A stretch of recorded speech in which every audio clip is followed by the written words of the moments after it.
tal amigos de Extractos? Estamos nuevamente en una nueva entrevista aquí en la placita. Agradecemos al gran Edgar Naum que nos concedió esta gran entrevista con el gran maestro de las imitaciones, Roberto de Llano. ¿Cómo estamos, Muchas Roberto? gracias, amigo. Pues un placer estar nuevamente en mi tierra.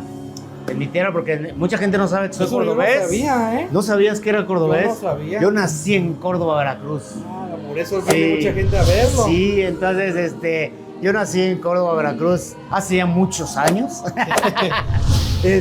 Nací en el Sanatorio Huerta. Allá abajo. Ah, sí, allá abajo. Entonces, ahí estuve. Creo que entre el Huerta y luego, como ya no pudieron pagar la otra noche, me mandaron al IMSS. Al IMSS, ¿no? de, Algo de la así. 61 ahí. No, el de acá, el de la avenida 11. Esa es una gran sorpresa que yo no sabía que era originario. Y pues, sí, fíjate que todo. fantásticamente, por eso cuando luego me dicen que las giras que para Veracruz, que para eso siempre digo Córdoba, porque definitivamente Córdoba para mí es. Yo estuve aquí hasta los 17 años. Entonces, ya de aquí ya emigré para otros lados. Pero mucha gente no lo sabe, fíjate. Vaya. Mucha gente no lo sabe. ¿Y cómo surgió esto lo de las imitaciones? Fíjate que mis papás eran maestros de aquí de arte dramático, Okay. ¿verdad? Mi mamá, la maestra Carmen Arvide, mi papá el Chato Rugama. Entonces, ellos eran siempre maestros de teatro. Muchos de los que tomaron teatro con ellos fueron Juan Fernando Perdomo y todos ellos que empezaron con la cosa histriónica también empezaron con ellos. Y pues yo hacía obras de teatro desde pequeño, ¿no? Mi primer estelar fue a los 6 años, cuando hice Marcelino Pan y Vino. Aquí, que fue un boom porque pues no había actores pequeños, sí. Entonces fueron y entonces eso fue, y lo de la cantada y todo eso fue como para darle un poquito de espesor a la carrera actoral, ¿no? Entonces me decían, tienes que empezar a cantar, entonces empecé a cantar, empecé a tocar instrumentos y luego empecé a imitar, ¿no? Okay. ¿Como cuáles son las primeras imitaciones que empezaste a realizar? La primera imitación fue José José. Y eso porque tenía yo un grupo de música. De hecho, con los que yo me empecé, era un grupo que se llamaba... Híjole, no quiero olvidarme, pero era Arturo, era uno de ellos, era un baterista que era su grupo. No me acuerdo cómo se llamaba, igual pero bueno, de aquí de Córdoba. Estaba también un grupo Nassau. En Nassau. Todavía sigue el grupo Nassau. Ese, con Panchito, que creo que ya falleció Panchito. Con él me enseñaban a cantar y empezaba ya a hacer cositas con ellos y todo. Y entonces, empezamos a hacer cositas de esas y empezamos a hacer las primeras tandas. Casi siempre son muy aburridas porque es cuando todo el mundo está en la hueva y estamos saludando y comiendo. Entonces estábamos en una canción de José José, me acuerdo, Almohada, y como José José, mucha gente no sabe que tuvo mucho que ver con Córdoba, con amigos míos que también, los hijos del Chumo, que también estudiaron conmigo, que uno de ellos ya falleció también. Estaban relacionados de una u otra forma. Sí, ¿no? todos estábamos relacionados en eso porque era el ambiente, ¿no? Sí. Aquí donde era el McDonald's, donde está el McDonald's, enfrente de la Salle, que ahora ya no es la Salle, ¿verdad? Pero bueno, ahí había un centro nocturno que se llamaba Fontana. Y ahí llegaron a trabajar mis papás también. Y yo también entraba yo en la onda artística ahí como chamaco, ¿no? Y entonces empezamos a hacer, en esa hora de que la gente da mucha hueva, empezamos a cantar una canción de José José, pero normal. Y yo empecé por pura casualidad, por pura desidia, por divertir a los que tenía yo alrededor, porque nadie nos pelaba. Entonces al baterista y ellos, empecé yo a imitar a José José y empezar a hablar cómo hablaba y cómo decía y cómo todo. Y la gente empezó a voltear. Sí, volteó toda. Y yo me callé y me dijeron, síguele. Y ya empecé a hacer como él. Yo ya después empecé a ver cómo hablaba, empecé a ver cómo caminaba, empecé a hacer todo eso. Y empezó, oye, ahora hace otro, ahora hace Juan Gabriel, ahora hace esto.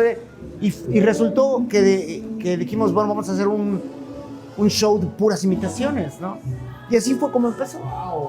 Y el proceso de esta realización de los personajes, ¿cómo lo va analizando, obviamente, la forma de cómo camina, la forma de cómo habla, las gesticulaciones? Dentro de la imitación hay muchas variantes.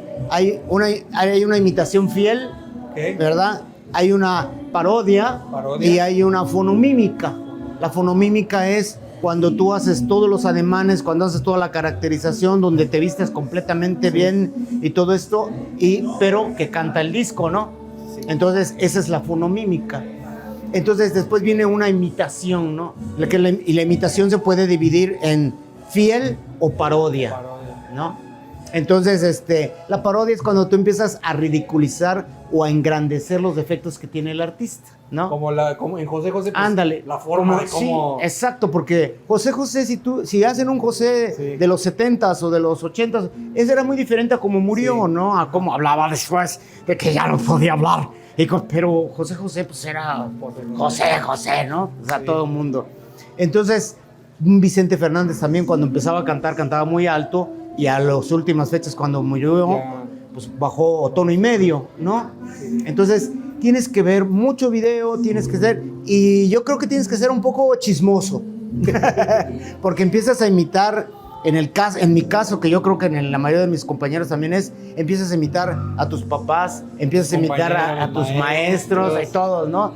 Entonces, de ahí surge que te dé las ganas de querer hacer artistas. Y también el oído, ¿no? El gran desarrollo del oído. Fíjate, ¿no? que muchas veces me dicen, oye, ¿y se puede llegar a ser entonado? ¿Se puede llegar? Pues sí puedes estudiar y puedes mejorar muchas cosas, pero el que ya lo trae, ya lo trae. O sea, ya no se puede hacer más, ¿no? Es como si yo quisiera ser ahorita ingeniero civil, pues lo puedo yo estudiar, pero quién sabe qué tipo de ingeniero civil sería, ¿no?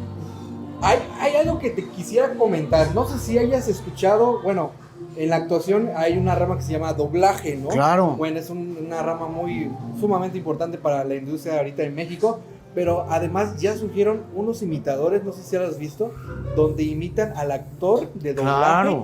Claro. Completamente su voz. Fíjate que eso pasó en 1981. Yo empecé a suplir a Legazpi, que era el que hacía la voz del Pitufo Sorpresa en Los Pitufos. Sí. Entonces, como yo lo imitaba a él, entonces decían, oye, 3 capítulos no pudo hacerlo. Entonces, yo llegaba y hacía la voz del Pitufo Sorpresa, ¿no? Que hacía así más o menos de... que decía, te trajo una sorpresita, Pitufina. Entonces, eso era clásico del Pitufo Sorpresa. Entonces, lo empezaba yo a hacer, ¿no? Y entonces empiezas a imitar voces, empiezas a imitar a uno, cómo hace el otro, y ya depende a dónde las quieras llevar, a qué perfección o a qué grado lo quieras llevar. Actualmente hubo una gran división hay un contexto sobre esta gran división porque hubo una película de Dragon Ball Z, ¿no? Claro. Que un actor falleció en darle voz y pues surgieron en las redes sociales algunos imitadores que pudieron alcanzar los tonos al actor de doblaje original. Lo mismo pasó con Chespirito, con el comediante, con Fraser, uno lo hizo Juan Fraser, y otro lo hizo con Jesús Guzmán, que también. Entonces, entre ellos hicieron mucho al Chavo, ¿no? Sí. Fraser hizo más al Chapulín Colorado.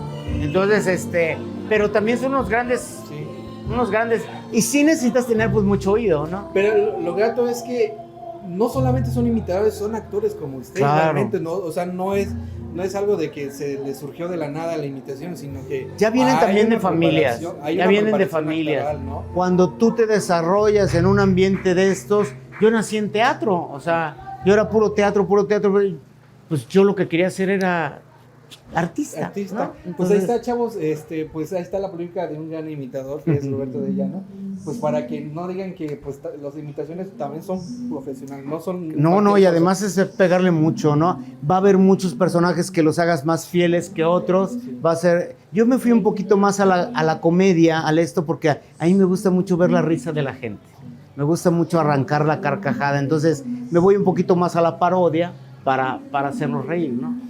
Quisiera pasar a uno de los temas donde a ti te tocó explotar en la televisión, que es Parodiando, que te vimos en la segunda temporada y en la tercera temporada. ¿Cómo fue entrar a ese concurso? Fíjate que me llamaron desde la primera, sí. pero la primera se grabó noviembre, diciembre, y yo ya tenía, por ejemplo, ya ahorita a esas fechas yo ya tengo cubierto todo diciembre, sí. Entonces yo ya tenía cubierto todo diciembre, no me podía yo quedar, sí. porque en la segunda temporada eran 4 meses de grabación.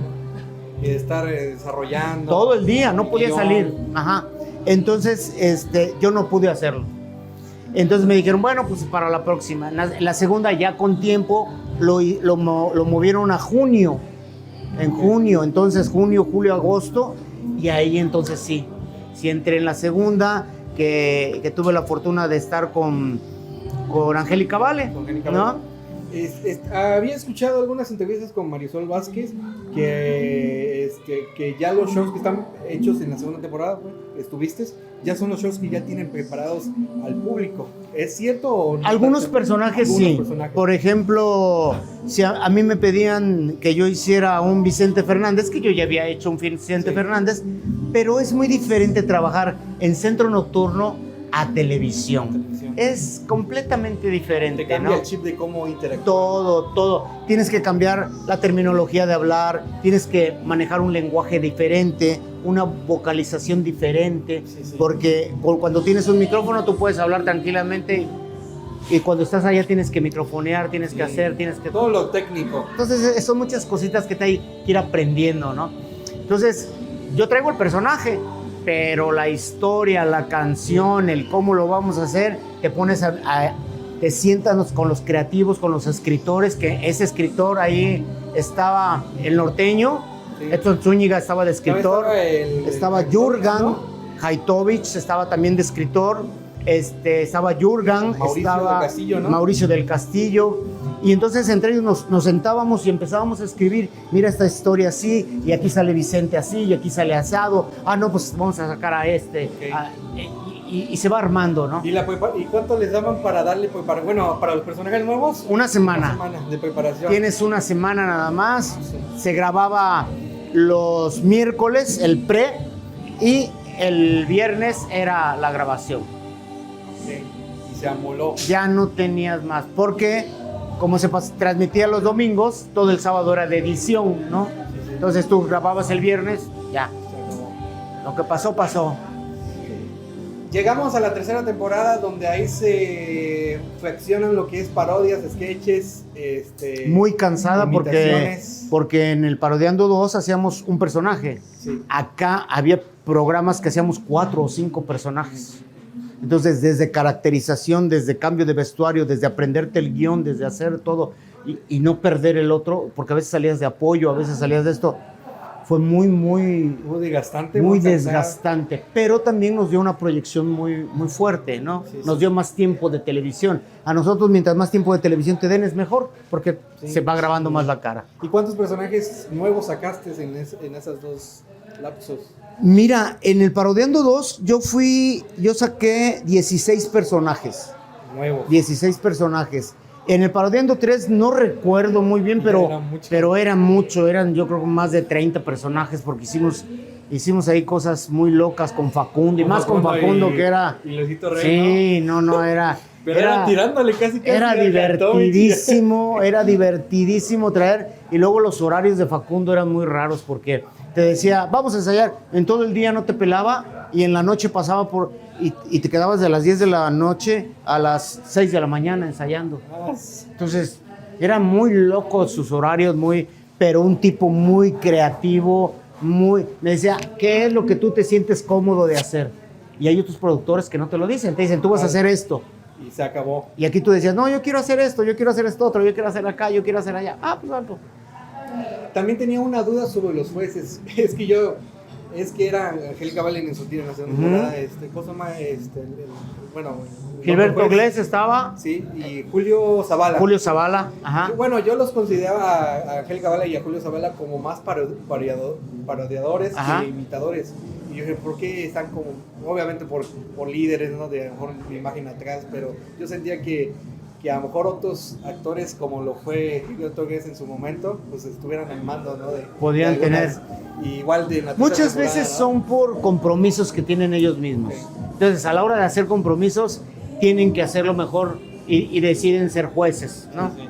Entonces, pero eso es por compromisos nada más. Yo quisiera ver a los verdaderos que están en la trinchera como usted. Sí. ¿Y actualmente cuántos personajes tiene? Todos. Mira, yo he registrado 147 personajes. 147 personajes.